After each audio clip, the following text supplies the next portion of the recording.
네, 여러분 반갑습니다. 대표 강사 홍진걸입니다. 오늘 여러분과 함께 2017년 12월 17일자 시험에 대해서 총평을 같이 해보도록 하겠습니다. 자, 날이 많이 추웠어요. 제가 그 시험 보고 나서 볼 때 그 온도를 보니까 영하 11도였어요. 그래서 막 여러분도 시험 보신 분들 많이 추웠죠? 이럴 때는 추울 때는 여러분 시험 보실 때 좀 옷을 좀 든든히 입으시고, 저는 이제 많은 경험이 있기 때문에 등산복 입고 가서 시험을 봤는데, 등산화에 등산복 입고 가서 좀 덜 추웠는데, 여러분도 이 추울 때는 이 그 LC 시험 때 팬을 끄기 때문에 추워요 많이. 그래서 여러분이 많이 만반의 준비를 하시고, 다음 시험 준비하실 때도 아마 추울 텐데 준비를 꼭 철저히 하시고 시험 보시기 바랍니다. 자, 이번 시험은 조금 저에게 제가 봤을 때 좀 독특했어요. 여러 가지 면의 트렌드가 바뀌고 있다는 걸 알 수 있는데요. 그 트렌드에 대해서 알아보고요. 그다음에 이제 요즘에 자주 나오는 문제가 무엇인지를 파악해서 여러분 다음 시험 보시는데 도움이 되도록 해드리도록 하겠습니다. 자, 난이도. 여러분이 기다리시던 난이도입니다. 제가 뭐 제 의견뿐만 아니라 제가 오프라인 강의하는 데 있어서 이제 수강생들의 의견도 수렴하고 온라인도 검색하고 각종 사이트에서 이제 난이도를 수렴해 본 결과 뭐 제 생각과 거의 비슷했는데요. 이 파트 5 부분이 별 4개. 제가 총평 강의 시작한 이래로 가장 어려운 난이도였어요. 파트 5가 난이도가 높아서 30문제 중에서 뭐 한 10문제 정도 틀리신 분도 많이 계실 거라고 보고요. 대신 파트 6와 7이 좀 이례적으로 쉬웠어요. 그래서 여러분 이번 시험에서는 파트 5에 강하고 파트 6, 7이 좀 상대적으로 약하셨던 분들이 유리하지 않았나 이 생각을 좀 합니다. 그래서 상당히 이 대조적인 파트별 난이도가 지난달하고 좀 많이 틀린 그런 걸 좀 볼 수 있어요. 그래서 5가 특히 어휘 문제가 많이 어려워졌습니다. 그래서 파트별 총평과 대책을 좀 보시면, 파트 5는 분사 위주의 문법 문제, 계속해서 매달 분사가 많이 강조되고 있어요. 그래서 명사를 기준으로 분사가 왼쪽에서 이렇게 수식하기도 하고요. 그 다음에 오른쪽에서 길게 이렇게 수식하기도 하는데, 이 두 가지 유형이 모두 보였던 그런 달이었습니다. 그래서 지난 달도 그랬는데 이번 달도 분사 위주의 문법 문제. 그러니까 여러분이 나는 분사 문제에 대한 유형을 좀 제대로 알고 있는가 점검을 좀 해보실 필요가 있겠죠. 문법 문제 중에서는. 그래서 이번 시험에 나왔던 게 rapidly changing, 빠르게 변하는, starting, 누구누구가 출연하는, enclosed는 유명하죠. 동봉된, 이런 것들이 기출 분사입니다. 이번 달에 나왔던. 그다음에 어휘 문제는 계속해서 트렌드가 난이도가 높고 개수도 많아졌어요. 그래서 제가 어휘 문제로 볼 수 있는 걸 세봤어요. 시험 볼 때. 그때 30문제 전체 중에서 15개 정도가 해석이 필요한 어휘 문제였어요. 그러니까 절반 정도가, 원래 한 40% 정도 어휘 문제가 나오는데 그보다 좀 더 많이 나오는, 그래서 어휘 문제가 많이 강조가 되고요. 그래서 많이 어휘 문제에서 많이 여러분이 많이 어려우셨을 텐데, enhance 같은 거 오답률 높았어요. enhance the guest experience, 이런 것들도 전체적으로 좀 잘 해석이 돼야 되는 어휘 문제였고요. audit, 아예 뭐 자주 보이지도 않았던 표현이죠. audit, 감사란 뜻이고요. 그 다음에 considerably는 원래 나오던 부사인데 조금 헷갈리게 나왔어요. 보기 구성에 따라서 여러분이 많이 헷갈릴 수가 있는데, 이런 것들이 이제 눈에 띄는 어휘 문제였습니다. 그 다음에 이제 요게 이제 요즘 이번 달에 제가 새롭게 보여드리는, 이제 이번 달 만에 새롭게 보이는 트렌드인데, 우리가 이제 알다시피 파트 5는 명사, 전치사, 이런 식으로 같은 품사끼리 나오는 게 특징이었는데, 원래 이제 이렇게 뭐 명사, 형용사, 동사, 전치사 이렇게 나오기도 했는데, 요번에 좀 보시면 이 보기를 좀 예를 들 수가 있는데, 얘하고 얘는 전치사고요. 얘는 등위 접속사고요. 얘는 부사예요. 이런 식으로 좀 복합적인 보기가 나오는 게 특징이에요. 이거를 왜 그런가 제가 시험 끝나고 연구를 좀 해봤더니, 원래 2016년도 기준으로 파트 5가 40문제였다가 신토익이 되면서 30문제로 변했어요. 그러면 30문제 가지고 원래 40문제에서 묻던 여러 가지를 물어야 되는데, 문제수가 줄다 보니까 보기를 여러 가지로 내보자. 그러면 이렇게 복합적으로 보기를 내보면 해석도 물어보면서 동시에 품사도 물어볼 수가 있는 거죠. 이런 유형이 아주 많아졌어요. 그래서 이번 시험에서는 제가 보통 이제 습관적으로 이거는 어휘 문제, 이거는 품사 문제, 이거는 구조 문제, 이렇게 이제 그 분류하는 습관이 있었는데, 이번 시험에서 보면서 제가 느낀 게, 이거를 뭘로 봐야 되지? 복합적으로 보기가 나오는 거지. 즉 여러분한테는 이제 대책은 확실하게 이 자리가 전치사 자리인지 접속사 자리인지 부사 자리인지, 특히 전접부 이 세 가지 전치사, 접속사, 부사에 대한 어떤 그 판단하는 것을 더 열심히 하셔야 돼요. 더 확실하게. 왜냐하면 문제에서 솔직히 말해서 예를 들어서 여러분들 경험하세요. 이게 전치사만 4개 나오면 일단 여러분은 이 문제가 전치사 문제이구나라고 눈치를 채잖아요. 근데 이제는 보세요. 전치사 2개 놓고 나머지 딴 거 놓고. 그러니까 여러분이 이 자리가 일단은 1차적으로 전치사 자리인지 아닌지부터 판단을 하고 그 다음에 해석이 들어가야 되는 거지. 그래서 복합적인 보기로 여러분이 좀 수고스럽게 문제가 좀 한 문제로 여러 가지를 물어보게끔 출제가 되는 그런 어떤 진화를 보이고 있는 거죠. 진화. 자, 파트 6 갑니다. 파트 6는 쉬웠는데 여러분이 이제 몇 가지만 하시면 돼요. 첫 번째, 내용의 논리적 흐름을 이해하는 연습이 필요하다. 해석해보라는 얘기죠.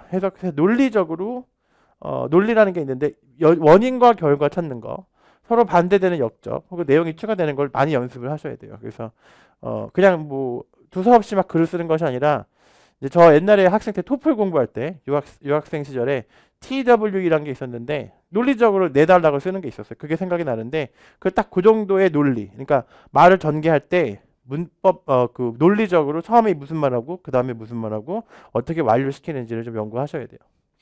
자, 그리고 이제 요게 좀 파트 6의 특징인데 다른 문장에서 힌트가 나오는데 지난달에서는 호텔하고 인이었죠. 지난달에 호텔, 인. 그래서 인을 참고로 해서 호텔을 정답으로 고르는 그런 문제가 있었어요. 이번엔 그런 문제가 계속 나오고 있는 거죠. unoccupied가 뒤쪽에 나온 힌트였는데 이게 이제 무슨 뜻이냐면 어떤 자리가 아무도 점거하고 있지 않다.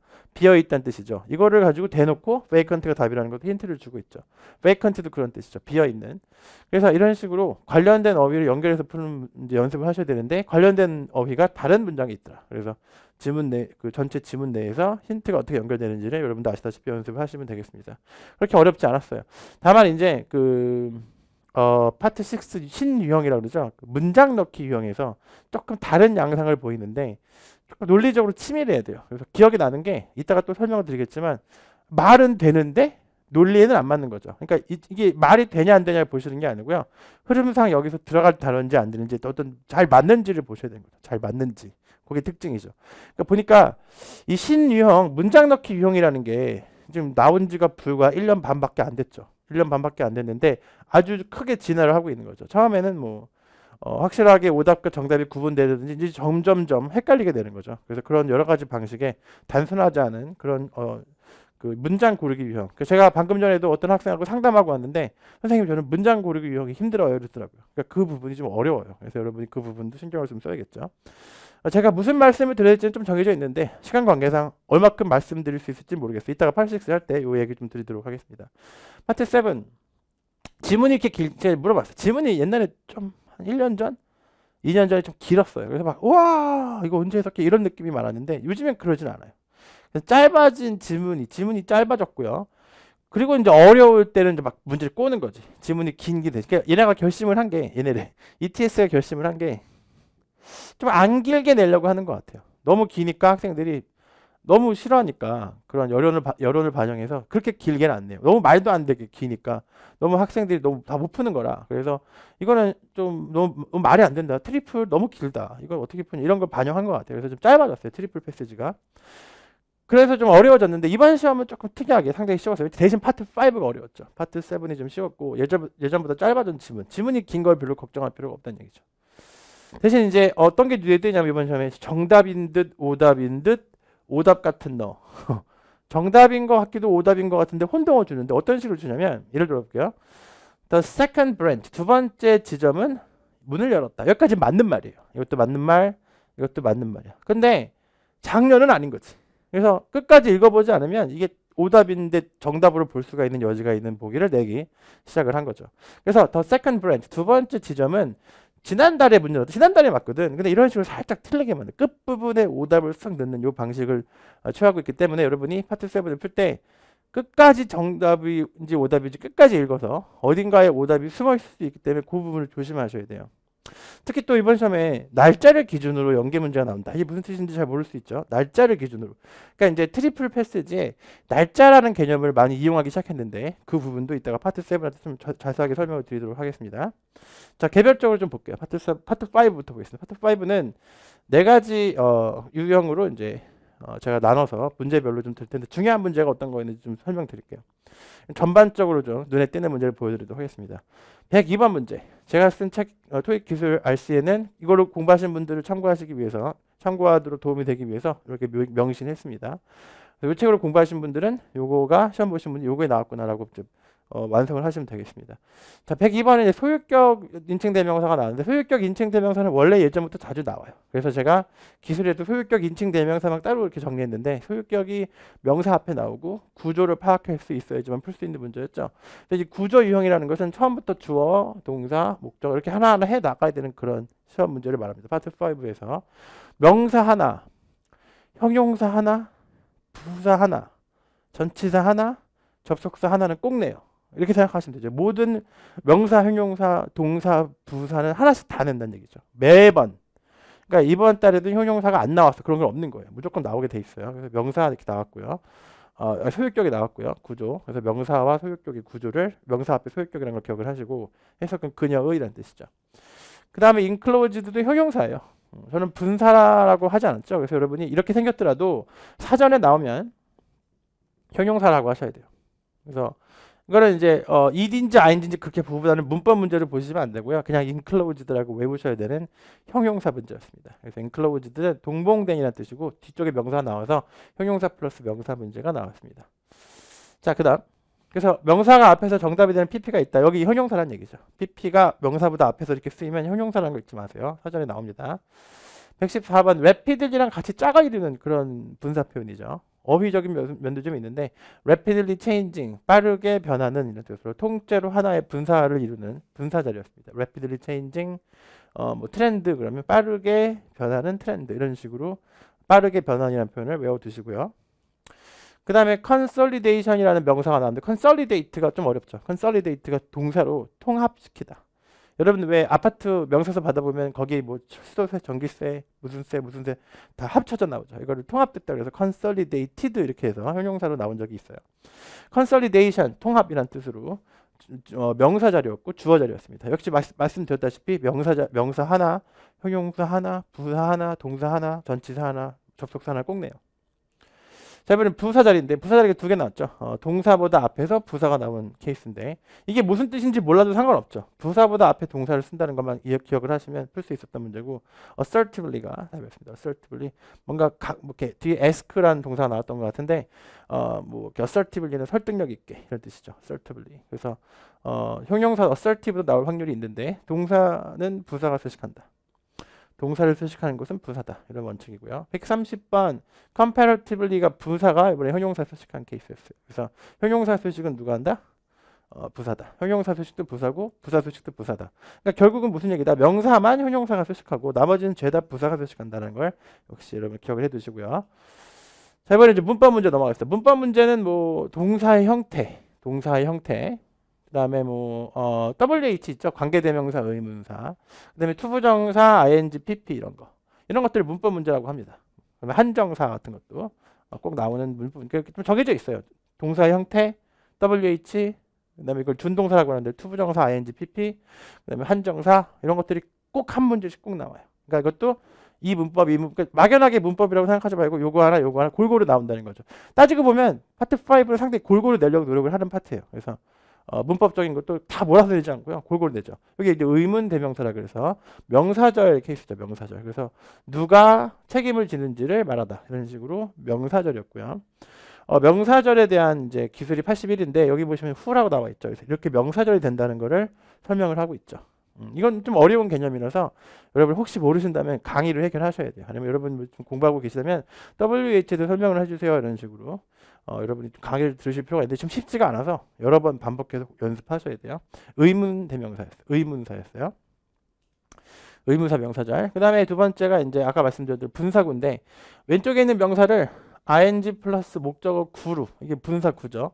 그러니까 명사가 있을 때 그 명사를 분사가 앞에서 수식하지 않고 뒤에서 수식한다는 것은 구란 얘기죠. 즉 pp랑 ing가 나오고 거기서 끝이 아니라 다른 게 막 붙어 있는 거죠. 그래서 분사구가 길게 뒤에서 명사를 수식하는 건데 명사는 명사인데 예를 들어서 뭐 영화라고 칩시다. 영화는 영화인데 starring 아무개 누구가 출연하는 영화 이런 식으로 starring 그래서 이렇게 수식하는 분사구 문제였어요.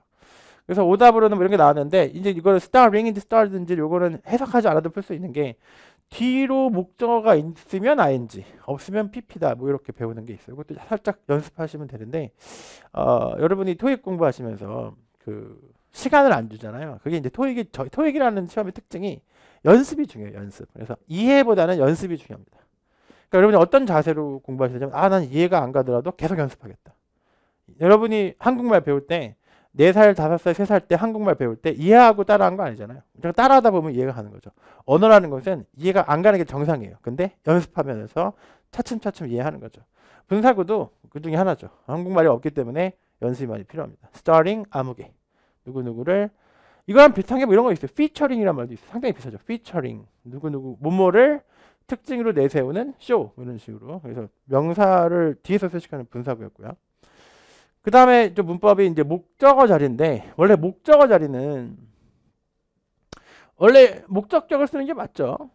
그래서 누가 이제 여기서 헷갈렸냐면 힘이 들어가는 것 좀 이제 여러분 많이 틀렸을 거예요.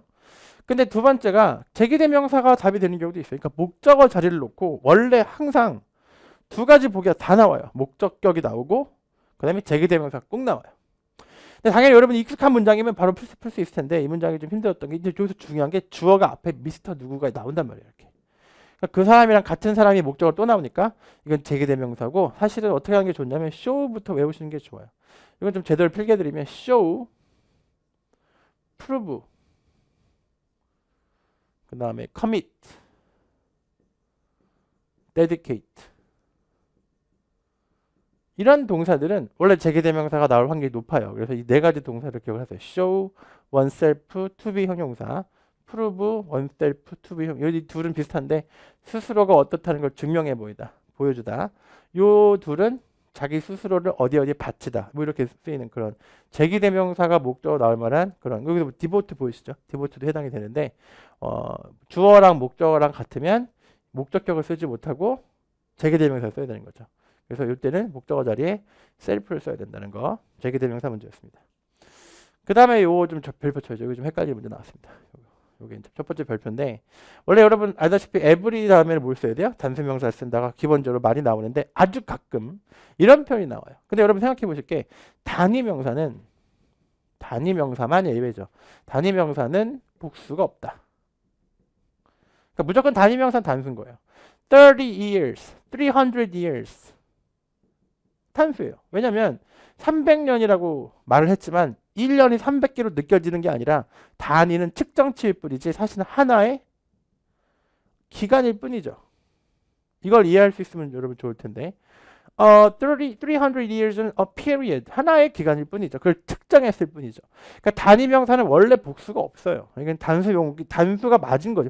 선생님 왜 단수가 안 옵니까? 단수인 거예요. 단수 취급을 하니까. 단위명사는 예외입니다. 그러니까 어떤 단위명사를 써도 단수가 안 되는 거죠. 그래서 every는 항상 단위명사랑 어울린다는 얘기죠. every 3 years도 괜찮고요. every 4 years도 괜찮고요. every 30 minutes도 괜찮은 거죠. every 300 years 300년마다 나타나는 돌 원숭이 손오공 뭐 이런 거 뭐든지 쓸 수 있어요. 단위명사는 예외다. 단위명사가 포인트였어요. 그래서 나올 수 있는 게 years, months 이런 것들도 가능하다는 건데 주로 years가 나오죠. 2년마다라는 뜻입니다. 그래서 every 다음에 단수란 걸 알고 계신데 단위명사도 항상 단수라는 거. 뭐라고 써도 단수다. 125번은 이것도 별표입니다. cost가 명사로 형용사인데 비용이라는 뜻인데 ly를 붙였을 때 1단계로 얘가 형용사가 된다는 것부터 아셔야 돼요. 3대 이런 그 ly형 형용사가 있는데 timely 시기적절한, costly 그 다음에 friendly 3대가 있어요. friendly 이렇게 세 가지가 3대 ly형 형용사인데 1차적으로 costly, timely, friendly가 형용사가 된다는 걸 아셔야 되고요. 두 번째 이제 정리를 해보자면 이거죠. 사실은 여러분 아다시피 더가 나오면 크게 일단은 명사 자리라는 걸 알 수 있죠. 토익에서는 그렇지가 않은 게 최상급도 들어갈 수가 있다는 거지. 근데 최상급이라는 것은 형용사도 있고 부사도 있어요. 그러니까 꼭 명사만 더 다음에 들어간다고 생각하시면 안 되고요. 만약에 최상급 케이스도 있을 수 있다는 걸 항상 생각하셔야 돼요. 그러니까 더 다음에 무조건 명사라고 말할 수는 없다는 거죠. 그래서 형용사의 최상급이 더 뒤에 나온 케이스였고 이제 이거 쓰신 분이 되게 많은데 명사 자리니까 커스트겠지라고 생각할 수 있는데 그러면 이제 해석상 좀 안 됐던 해석을 좀 해볼 수밖에 없었어요. 그래서 세 가지 옵션이 있었는데 그 중에 가장 비용이 많이 든다. costly 비용이 많이 드는 이런 뜻이었어요. 다음 will be expanding 수태 시제 꼭 문제 나오는 이 문제가 이제 많이 나오는데 이번에 하나밖에 안 나왔어요. 수동태, 시제. 스위치 맞는지, 수동태 맞는지, 시제 맞는지. 그래서 보기 중에 수동태가 있었는데 보기 중에 BPP 형태인 건 다 지워야 되는 거지. 왜냐면 뒤에 목적어가 있었으니까. 그래서 빈칸 뒤로 목적어가 안 보이면 수동태다. 근데 얘는 목적어가 보였기 때문에 능동태다. 그래서 능동태, 수동태를 고르는 문제가 나왔습니다. 자, 이번에 수거를 가볼게요. 수거는 그냥 무조건 외우는 건데 좀 독특하게 114번이 수거라는 걸 모를 거예요. 맨 앞에 애프터 나오면 파이널이 답이고 이런 식으로 시험에 10번도 더 나왔어요. 애프터 과정, 파이널리 결과. 그래서 이거는 제 강사 페이지에 보면 특정 용도의 부사라는 게 이제 올라가져 있는데 제 학습 자료실에 그 강사별로 학습 자료를 올릴 수 있는 란이 있어요. 들어가 보시면 여기서 다운로드 받으세요. 특정 용도의 부사라는 저만의 자료가 있는데 거기 정리가 부사들이 쫙 돼 있어요. 그래서 여러분 상당히 도움이 될 겁니다. 특히 요즘에. 그래서 finally가 답이 될 때 after랑 짝이 돼요. after, finally. 이러이런 과정 끝에 마침내 결과가 나왔다. 이런 식으로 after finally를 외우십니다. 수거처럼. 두 번째, on approach to, 전치사 to만 보고도 푸는 거죠. 어떤 명사, 어떤 형용사, 어떤 동사는 전치사만 보고 풀 수 있는데 이번 케이스 approach가 그런 케이스였어요. 그래서 to가 있었기 때문에 쉽게 approach를 생각해 볼 수 있었는데 나머지 보기들은 to랑 안 어울렸거든요. 그러니까 이런 문제도 어려워요. 별표. 이 문제 어려운데 이 to를 모르면 고르기 힘들었어요. 해석도 잘 안 되고 뭐 그랬거든요. 뒤에 뭐였냐면 resolving 뭐 동명사 resolving the problems 이런 식으로 나왔던 문제입니다. 그래서 문제를 해결하는 것으로 대한 접근법 뭐 이런 뜻이에요. 그래서 요 기술 88에 보시면 자료에 이제 approach to가 맨 위로 나와 있죠. to 하면 역시 approach. approach랑 가장 어울리는 전치사는 to. 이런 게 이제 시험에 나오는 포인트예요. 그래서 이런 것들을 외워주시면 훨씬 더 어휘 문제. 그러니까 어휘 문제를 100% 해석으로만 풀면은 정말 힘든데 이상하게 이런 거랑 같이 외우면 되게 잘 풀려요. 애매할 때 심지어는 의미가 보기가 A랑 B가 있는데 의미상으로 얘도 맞고 얘도 맞는데 전치사가 to다 그럼 얘는 안 된다 이렇게 되는 경우가 꽤 많거든요. 제가 특강 때 말씀드렸거든요. 라이브 특강 때. 그래서 사실은 이 전치사를 외우는 게 더 포인트인 거예요. 왜냐하면 해석하는 문제는 그냥 해석만 하는 문제는 5에 나오기 힘든 게 해석은 충분히 7에서 물어보기 때문에 5에서 그렇게 해석력을 물어보질 않아요.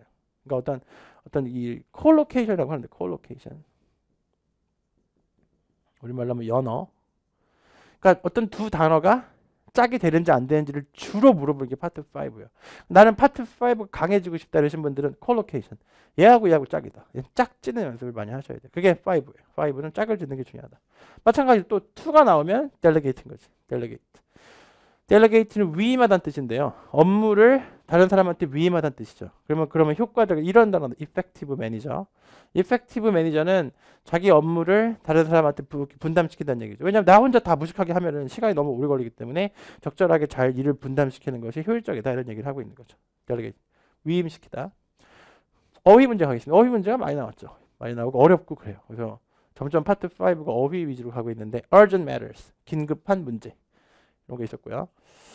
constructed from 이런 표현, from 다음에 hardwood 이렇게 나왔었는데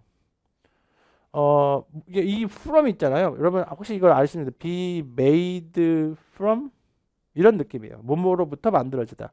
그러니까 뭐 앞에 건물이 있었는데 건물이 어떤 나무로부터 만들어졌다. 그래서 뭐뭐로부터 만들어지다. 그래서 어떤 뭐뭐로부터 재료가 나오는 성분이 나오는 그런 종류의 from입니다. 그래서 be made from이라는 표현이 있듯이 뭐뭐로부터 만들어졌다. 이런 게 나왔었어요. 오답은 4였어요. 4 쓰신 분 있을 텐데 뭐뭐로부터 만들어졌다. 하드우드가 뭔지 알아야죠. 나무죠, 나무.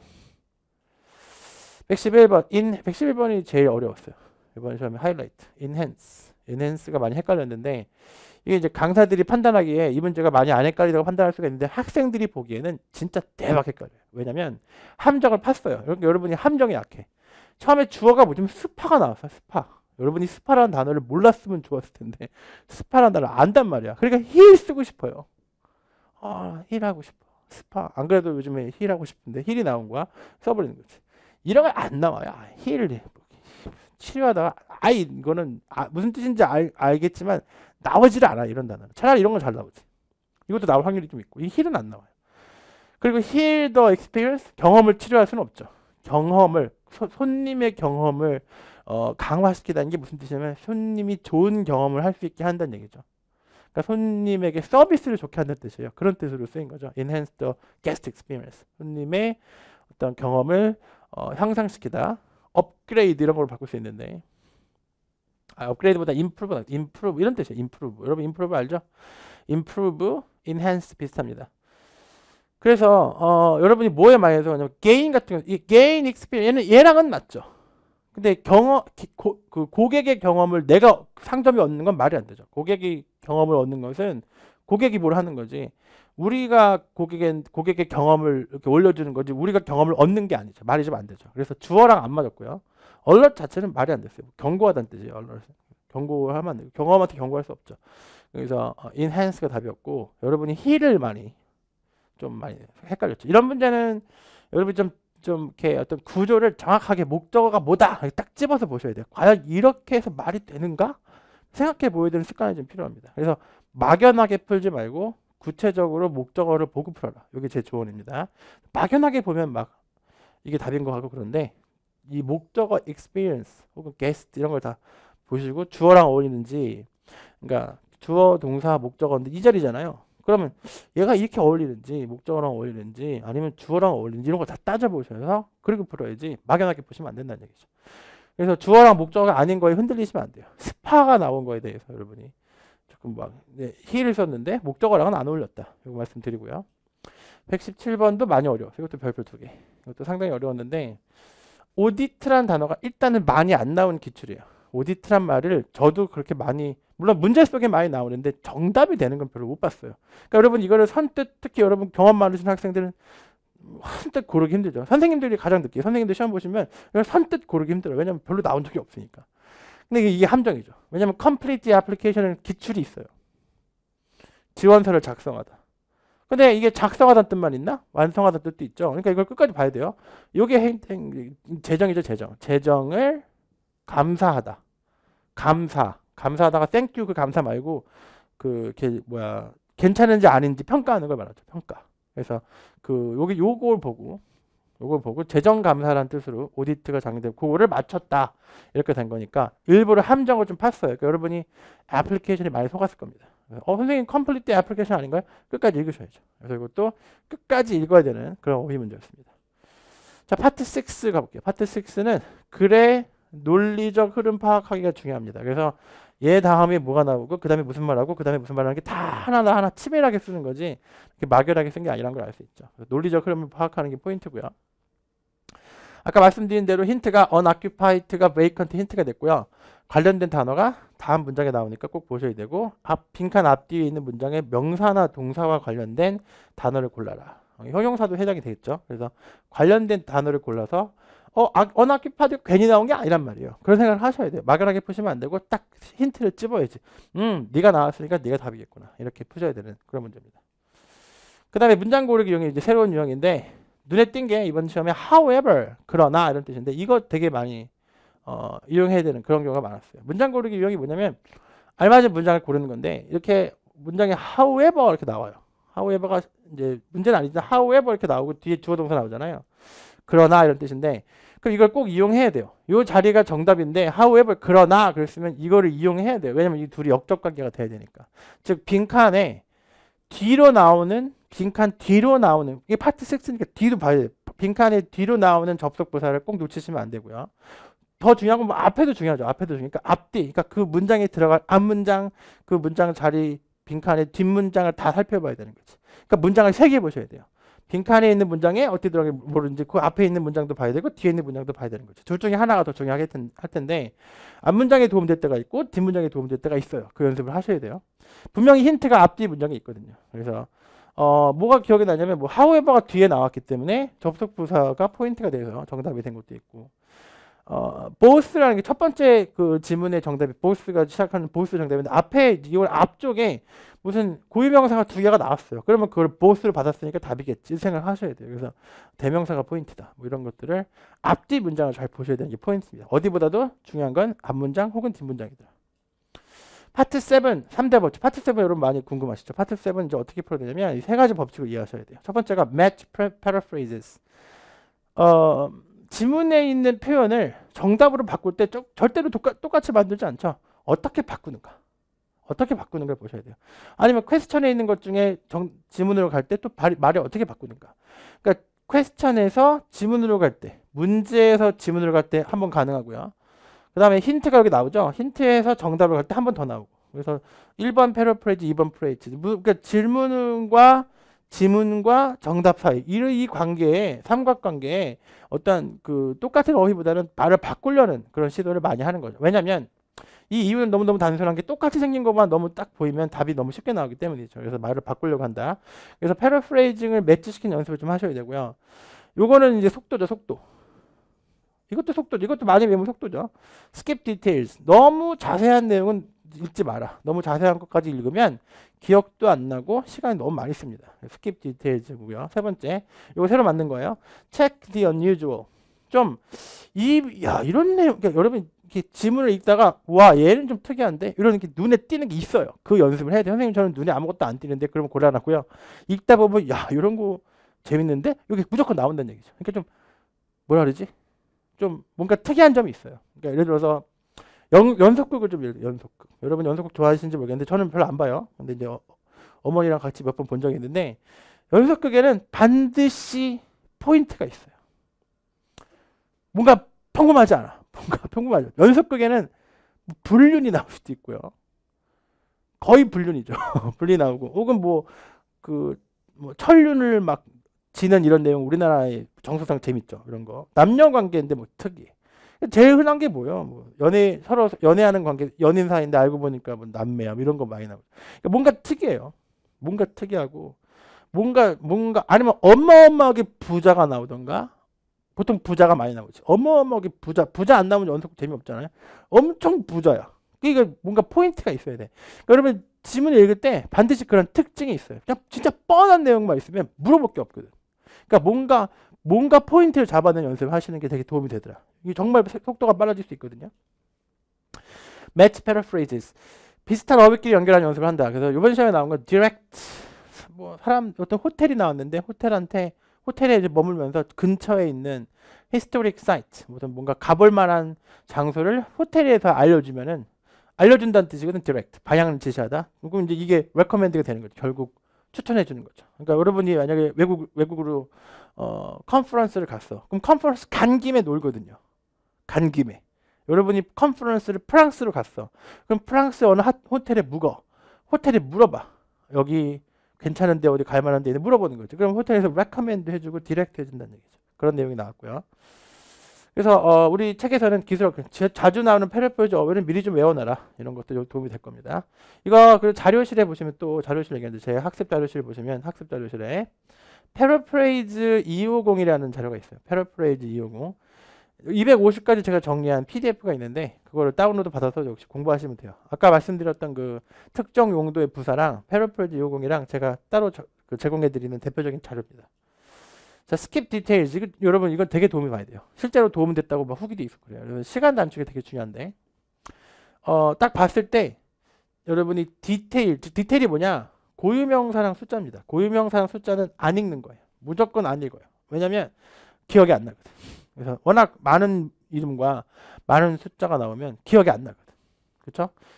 기억이 안 나기 때문에 이거 스킵하고 문제에서 필요한 부분만 있는 거죠. 1차적으로 스킵하고 이거 뭐 skip details and question first. 이거 제가 만든 건데 디테일을 스킵하고 문제부터 봐라. 그래서 지문이 이렇게 있으면 트리플이라고 칩시다. 트리플이 이렇게 있어. 트리플이 있으면 그냥 스토리가 되는 부분이 얘는 스토리고 얘는 디테일이고 얘는 스토리야. 그럼 얘를 안 읽는 거예요. 그래서 얘 읽고 문제로 가는 거지. 문제를 풀다가 얘가 필요해지거든요. 그럼 그때 가서 필요한 정보만 따내는 거지. 그 디테일은 따내는 거예요. 스토리는 어떤 특징을 잡아내는 게 포인트고 디테일은 필요한 걸 따내는 거예요. 다 필요하지 않거든요. 필요한 것만 골라내는 거지.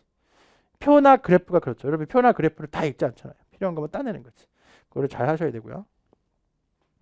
그래서 기술 105번의 뭐 지문 중 단순 정보는 일단 스킵한다. 그 뜻이에요. 체크 unusual 혹은 체크 the unusual 제가 이렇게 썼는데 체크 unusual 이렇게 바꿨어요. 체크 unusual. unusual한 부분을 꼭 기억해라. 뭔가 unusual하면 뭔가 범상치 않거나 일반적이지 않으면 출제되는 포인트인 거지. 그러니까 읽다가 표시하는 거죠. 아, 이거 나오겠다. 이거 나오겠다. 이거 뭔가 unusual. 갑자기 레스토랑인데 우리 레스토랑은 특이해. 우리 레스토랑은 주말만 엽니다. 그러면 시험에 나오는 거지. 그 부분이 나오는 거예요. 주말만 여는 게 얼마나 특이해요. 평일에 안 열고. 100%예요. 이런 unusual한 거. 그걸 찾아내는 연습을 하셔야 돼요. 그래서 지문을 읽다가 특별한 내용이 나오면 그 부분이 출제된다고 예상하는 방법인데 그 연습을 하시는 걸 추천드리고요. 어떤 경우가 무조건 시험에 나오냐면 표나 그래프 무조건 나온다고 보시고 별 표시, 중요 표시, 문서가 첨부됐다라는 말 나오면 무조건 시험에 나오고요. 특정 중요한 날짜 막 강조하면 시험에 나오고요. 글씨체가 좀 다르면 시험에 나오고요. 그 다음에 내용상, 제가 내용상 이건 좀 unusual하다. 그러면 시험에 나온다는 얘기지. 분명히 나옵니다. 이게 예상이 가능한 거죠. 토익은. 그렇기 때문에 여러분들 할 만한 거예요. 분명히 unusual하면 시험에 나옵니다. unusual한 거 연습하는 거. 세 가지 다시 한번 복습해 보면은 match paraphrases. 비슷한 어휘 맞추는 연습을 좀 해라. 두 번째, 디테일은 넘어가라. 디테일은 넘어가는 연습. 뭐가 디테일이냐면 읽었는데 멍한 거 있잖아요. 읽었는데 멍한 거. 아무 생각 없어지는 거 있죠. 그런 게 넘어가는 거예요. 그런 거 읽으면 안 돼요. 그 다음에 checked unusual. 더를 써도 되고 안 써도 되거든요. 원래는 the unusual 그러면 이제 더 플러스 형용사라 그래서 뭐 명사화돼서 썼는데 문법적인 거 빼고 그냥 check unusual. check the unusual로 할까? check unusual로 할까? 말을 이겨도 되는데 어쨌든 좀 뭔가 범상치 않은 내용이 나오면 확인하는 그런 연습을 해라. 이런 것들을 세 가지를 여러분 열심히 하시면 파트 7이 이제 어렵지 않고요. 마지막으로 연계 문제. 연계 문제 두 가지 유형이 있어요. 연계 문제는 더블 패시지 한 개, 두 개 나오니까 두 문제. 그다음에 트리플 패시지 두 개.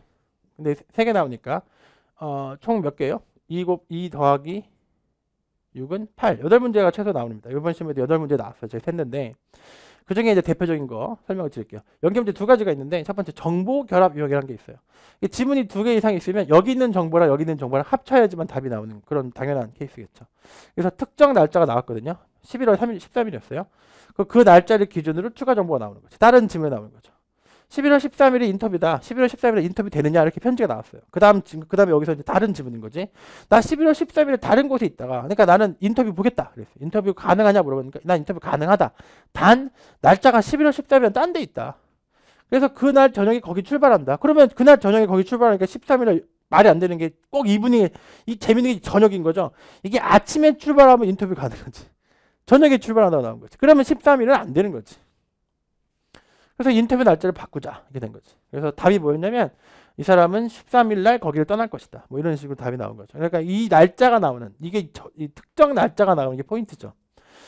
자, 그래서 이게 이제 이런 트렌드가 제가 오랫동안 시험 봤잖아. 이런 트렌드가 나온 지가 한 신유형 이후로 좀 심해졌어요. 신유형 이후로. 전부터 약간 조짐이 있긴 했는데 어떤 그 날짜를 가지고 예를 들어서 이런 거 있잖아요. 왜? next month 이런 게 이제 이용이 되는 거예요. next month인데 이거 정말 많이 보잖아요. 파트 5에서. 근데 next month가 다른 지문의 어떤 기준에서 next month니까 예를 들어서 첫 번째 지문에서 3월이야. 그러면 next month는 4월이 되는 거지. 이런 어떤 시간을 결합하는 이런 정보 결합의 문제. 그러니까 3월 기준으로 next month는 4월이 된다. 이게 기초적인 거고요. 뭐 이런 식으로 어떤 시점을 기준으로 뭐 그날에 이런 식으로 그 다음 날 이런 거 잘 보셔야 돼요. 그러니까 next month, last week 이런 거 놓치시면 안 돼요. 두 번째 선택 유형이죠. 선택 유형인데 첫 번째 지문에 옵션이 4개가 나와요.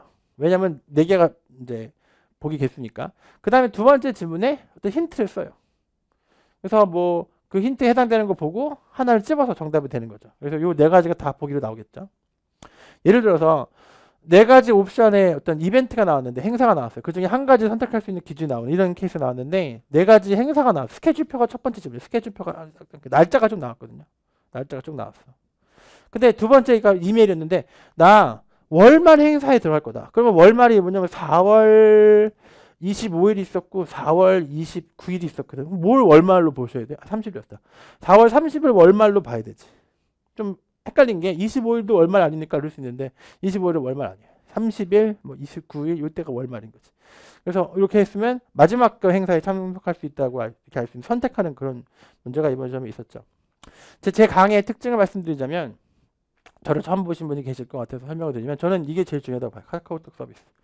왜냐면 여러분이 좋은 강의를 듣는 것도 중요한데 질문이 정말 중요한 거예요. 질문을 많이 하셔야 돼요. 왜냐면 여러분이 내가 모르는 것 때문에 포기하고 모르는 것 때문에 재미없는 거거든요. 그래서 모르는 거에 대해서 꼭 질문하셔야 돼요. 질문을 하시고 그러면 제가 물론 사이트에서 질문하셔도 답변을 드리지만 이렇게 왜 우리 사이트가 왜 인강 듣다가 질문 바로 할 수 있죠. 그것도 좋고요. 그것도 더 좋고 아니면 이렇게 사진 찍어서 질문할 수 있도록 카카오 아이디를 제가 공개해드린 이 아이디로 저한테 질문을 하시면 답변을 드립니다. 그래서 질문을 많이 하셔야 빨리 끝나요. 그러니까 여러분 수준이 500점일 수도 있고 400점일 수도 있고 300점일 수도 있어요. 그건 중요하지 않아요. 왜냐면 내가 지금 몇 점인지가 중요한가? 한 달 뒤에 몇 점인지가 중요하고 2달 뒤에 몇 점인지가 중요하죠. 이건 꼭 달라지는 거죠. 오케이? 그래서 항상 내 점수는 변할 수 있는 거예요. 지금 몇 점인지보다도 내가 노력을 해서 올라가는 게 중요합니다. 그런 걸 제가 느꼈어요. 오프라인 강의를 통해서도. 자, 지금까지 영단기 대표 강사 홍진걸이었습니다. 다음 또 기회에 또 만나도록 하죠. 지금까지 총평이었습니다. 감사합니다.